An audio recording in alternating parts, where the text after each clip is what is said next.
Former Bank of Canada governor and longtime rumored future Liberal leader candidate Mark Carney there testifying before a Senate committee this week. It's the last part of his initial comment on the carbon tax, that it served a purpose until now, that's generating reaction today. Carney insisted, as you heard there, that any replacement for the price on carbon would have to be as effective at reducing emissions and drive investment. What might that look like, and what do his comments mean politically? Let's bring in the front bench to talk about that. Former BC Premier Christy Clark is here. She's a senior advisor with Bennett Jones. Former Toronto Mayor John Tory is with us, and CTV parliamentary correspondent Judy Trin is here. Hi, everybody. Good to see you. Christy, hi, Vashi. I'll start with you. There's been sort of like a long evolution of people who have decided, even though before they were supportive of the price on carbon or the carbon tax, that it's time to recognize that maybe it is time to move on. Now, Mark Carney, who is, very clearly identifies as a Liberal, adds his voice to that. Do you think that's significant? Well, I don't know what you mean. I have no idea what he's saying. I have no idea what his answer to this carbon tax issue is. And, so I'm not sure it's furthered the debate or the discussion at all. I mean, what it makes me think about when you watch him do that, I mean, first of all, he's wise to be kind of holding his powder for the Liberal leadership if there is one. But I think, remember when he was at the head of the Bank of Canada in England, he came out and made some political comments. I mean, it was wise for the bank to do that in some ways, but he wildly overestimated the impact that Brexit was going to have on the UK economy. Now, yes, Brexit's been terrible for Britain, but he wildly overestimated it. He got beat up like you wouldn't believe by the Brits in the newspapers about it in particular. And I think he has become an incredibly cautious man as a result. So Vashi, I think what I learned from watching that was, does Mark Carney have what it's going to take to be the leader of a political party that wants to become prime minister when he is so incredibly cautious? Because I don't think that's what Canadians want. And I do think that Canadians want to see a leader that's going to say what he thinks, be clear about what he wants, and he's got to be prepared to take the hits, or he's going to be just another Michael Ignatieff for the Liberal Party of Canada. I think, John, for the most part, maybe the not the reason, but sort of part of the explanation as to why he is so cautious is because he has been supportive of the carbon tax or the price on carbon, sort of from an economic perspective. He's talked about it being the most efficient way. So I think for him to even, and this is after multiple questions, I should say, from Tory senators, which is, I think, what Christy is also referring to, that he sort of finally arrives at the point, well, it's been good up until now. And the interpretation today, particularly from the framing of Conservatives on the Hill, was like, even he has realized this policy is not the best thing to pursue going forward. Well, and I'm not sure he's saying that from the standpoint of whether it's good public policy or not, but rather politics maybe says that the carbon tax, whether it's working or not, is not any good anymore because it's kind of, got a bad odor to it now. But look, let's put this into perspective. I mean, you have a guy here who should be listened to because he's a former governor of the Bank of Canada, former governor of the Bank of England. And I don't disagree with much of what Christy said. But on the other hand, he is maybe a leadership candidate in maybe a convention that might happen or not. And so let's not get too carried away about this. And most of this was political theater with the Conservatives trying to, kind of do what they do quite well, actually, which is to brand somebody before they've even taken an office or said they would run for an office.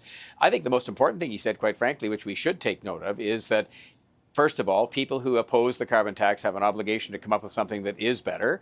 And secondly, that we really need to focus on investment in this country, because that's an issue. While we have political theater about the carbon tax and whether it's good, bad, or indifferent, we're not focusing on innovation and investment, which will really be something that will cause us to pay a high price if we don't start to focus on that. And so I think that's among the more important things he said, as opposed to his non-answer on the carbon tax, which I think was a smart thing for him to do.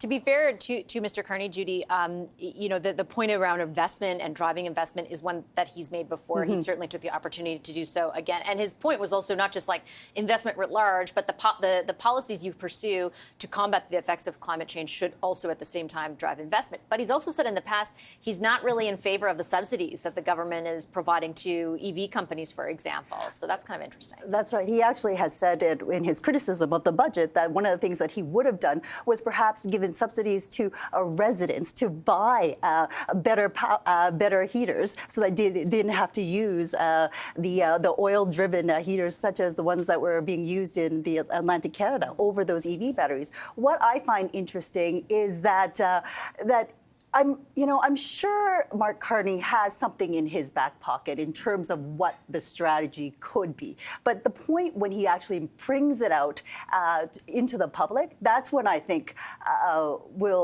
he's really in it for a Liberal leadership race, right? He hasn't said that. But what he's done is that he's done a soft dig against the Trudeau government, as well as a hard dig against the Conservatives, because the Conservatives do not have an alternative. They have yet to present a viable climate plan that is credible and predictable, as he has said. So other than axe the tax, what do the Conservatives have? And they have not brought that out. But at the same time, it's a soft dig at the Trudeau policy in which basically the political winds show that the public is not very happy about the carbon tax. My guess is, Christy, that the Conservatives say, well, they're going to do technology, not taxes. We just don't know the details of what kind of policy they'd pursue in that vein beyond that kind of observation that they put forward a lot. What do you take from his point around investment and the need for what we do to counter climate change to drive investment?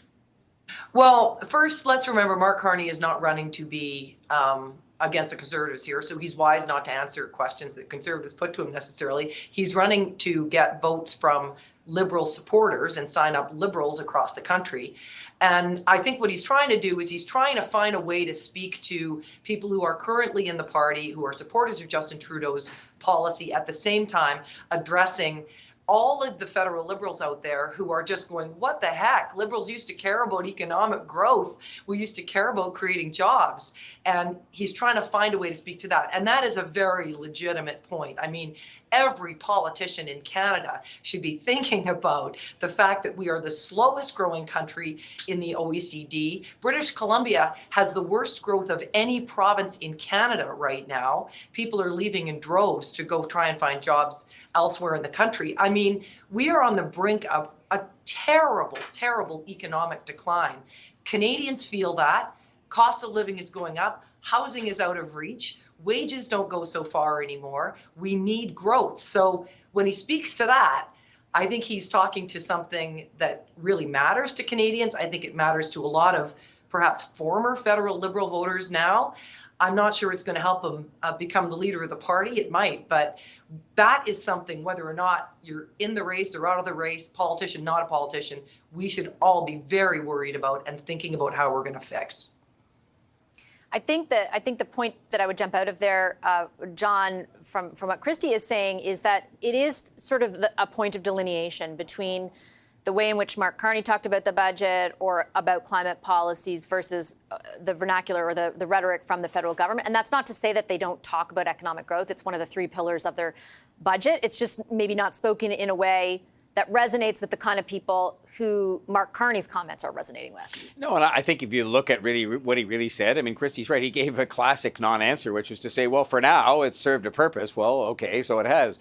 But he's then saying, well, going forward, maybe we can find something better, and we should make sure it's better, and people have to provide an alternative, and we need to invest, which is why I think that's the most important point. And I will disagree slightly with Christy in that she says the people are concerned about this business of the government not encouraging investment. I don't think they are concerned enough. I think they do sense, correct, as she said correctly, that we're in some kind of a decline or we're certainly stagnant, but they don't sense the reason for that, which is that we don't have the kinds of policies in place or a crusade really going on, which does involve business too, by the way, not just government, saying we've got to step up and innovate and allow innovation and take risks and invest and have policies and taxes and regulations that encourage that.